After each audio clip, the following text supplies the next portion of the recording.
Bismillahirrahmanirrahim. Assalamualaikum warahmatullahi wabarakatuh. Alhamdulillahirabbil alamin wassalatu wassalamu ala asrofil anbiya'i wal mursalin wa ala alihi washabbihi ajmain. Amma ba'du. Pertama-tama, marilah kita panjatkan puji dan syukur kehadirat Allah Subhanahu wa taala yang mana pada kesempatan kali ini kita semua dapat berkumpul dalam keadaan sehat walafiat. Amin ya Allah ya Rabbal alamin. Sholawat serta salam semoga tercurah limpahkan kepada Nabi kita semua, Nabi Muhammad sallallahu alaihi wasallam. Pada kesempatan kali ini izinkan saya berceramah mengenai kesehatan mental. Para hadirin yang saya hormati, mungkin sudah tidak asing bagi para kalangan remaja mengenai hal ini, dan beberapa masyarakat Indonesia juga sudah pasti ada yang sudah tahu, dan bahkan beberapa orang ada yang menganggap remeh mengenai hal ini. Padahal hal ini tidak bisa diremehkan begitu saja. Ketika kita memiliki gangguan kesehatan mental, beberapa orang atau orang-orang di sekitar kita mungkin ada yang menganggap seperti kita ini orang gila lah, orang stres lah, orang yang tidak dekat dengan Tuhan. Bahkan ada yang lebih parah dari itu. Padahal konsepnya bukan seperti itu. Setelah saya mencari informasi, ternyata Indonesia berada pada urutan keempat dalam tingkat depresi tertinggi di dunia, dan berada pada urutan keenam dalam gangguan kesehatan mental dan kejiwaan secara keseluruhan. Beberapa orang juga ada yang melakukan self-diagnose atau mendiagnosa dirinya sendiri. Padahal hal itu tidak bisa dilakukan karena hasilnya tidak menjamin apakah orang itu benar-benar terkena penyakit mental atau hanya main-main saja. Jadi lebih baik kita langsung konsultasi ke pihak yang lebih mengetahui. Teman-teman yang saya cintai dan saya banggakan, serta mulia yang saya hormati, ceramah saya kali ini yaitu depresi adalah tanda lemah iman. Saya pernah membaca artikel seseorang bernama Aisyah yang mengalami gangguan kesehatan mental depresi. Dia keluar rumah untuk pertama kalinya setelah membunuh dirinya karena depresi. Aisyah menghadiri pengajian ilmu pengetahuan.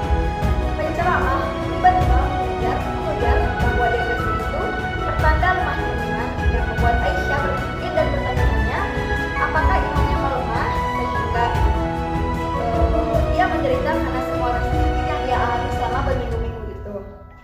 Tetapi ada banyak juga non-muslim yang tidak pernah mengalami depresi klinis yang berkepanjangan dalam hidup mereka. Non-muslim lainnya pulih dari depresi melalui pengobatan dan terapi tanpa masuk Islam. Psikolog muslim telah mencoba menghilangkan mitos ini selama bertahun-tahun. Ada juga sebuah penelitian lain menyebutkan depresi erat kaitannya dengan penyakit keturunan, sehingga mereka yang memiliki kerabat dengan depresi klinis akan 5 kali lebih beresiko. Selain itu, psikiater juga seringkali bisa menyembuhkan seseorang dari depresinya hanya dengan mengonsumsi obat. Tetapi, ketika obatnya berhenti dikonsumsi, depresi akan kembali menyerang. Hal-hal ini, semua ini memberitahukan tingkat keimanan seseorang tidak membuatnya kebal dari depresi. Di dalam Al-Quran juga diceritakan bagaimana Nabi Yakub alaihissalam yang tingkat imannya sudah tinggi bisa buta karena terus menangisi anaknya. Kita tidak ada yang tahu apakah Nabi Yakub ini mengalami depresi atau tidak, tetapi ciri-cirinya sangat mirip, sehingga dengan kisah ini memberikan jawaban bahwa depresi tidak ada kaitannya dengan tingkat keimanan seseorang. Menurut Aisyah dalam artikel yang diunggahnya, iman yang rendah tidak menyebabkan depresi, tetapi depresi menyebabkan rendahnya iman. Katanya, ketika saya berada dalam episode depresi, itu memengaruhi iman saya dalam 2 cara. Yang pertama, berkurangnya kuantitas dan kualitas beribadah. Karena depresi, sehingga seseorang merasa tidak memiliki energi untuk untuk menggerakkan dirinya dari tempat tidur, berwudu, dan bahkan sholat wajib. Jika terus-menerus dalam kondisi tersebut, maka akan semakin jauh dari Allah. Dan yang kedua, rentan terhadap terbujuk rayuan setan. Depresi membuat otak bekerja lebih lambat dari biasanya dan lebih sulit mengendalikan pikiran. Pikiran selalu dipenuhi dengan hal-hal negatif hingga membenci diri sendiri. Saat itulah bisikan setan dapat masuk. Itu sebabnya, jika Anda mengalami depresi, jangan pernah melewatkan sholat.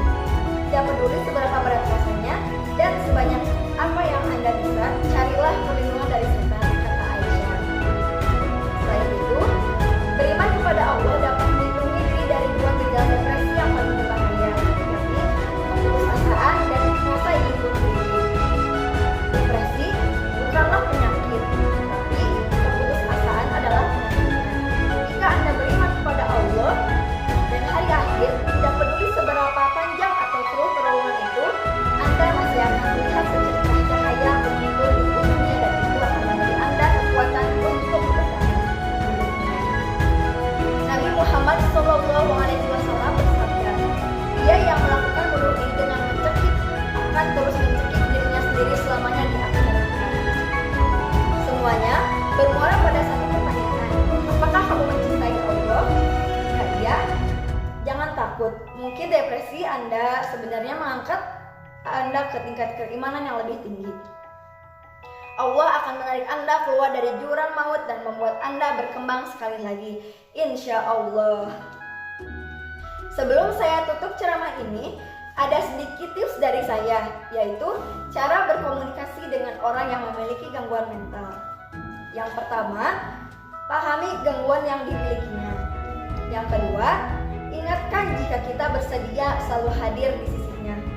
Yang ketiga, tanya bagaimana kita bisa membantu. Yang keempat, sampaikan bahwa tidak apa merasa tidak baik-baik saja. Yang kelima, jangan menganggap remeh masalahnya. Yang keenam, tetaplah sabar. Yang ketujuh, apresiasi setiap progresnya. Dan yang terakhir, yaitu yang kedelapan, hargai dan jangan menghakimi semua perkataannya. Itulah beberapa hal yang hendak saya sampaikan. Tentu di dalamnya belum sempurna, sehingga saya ingin meminta maaf bila ada ucapan yang tidak berkenan. Terima kasih. Wassalamualaikum warahmatullahi wabarakatuh.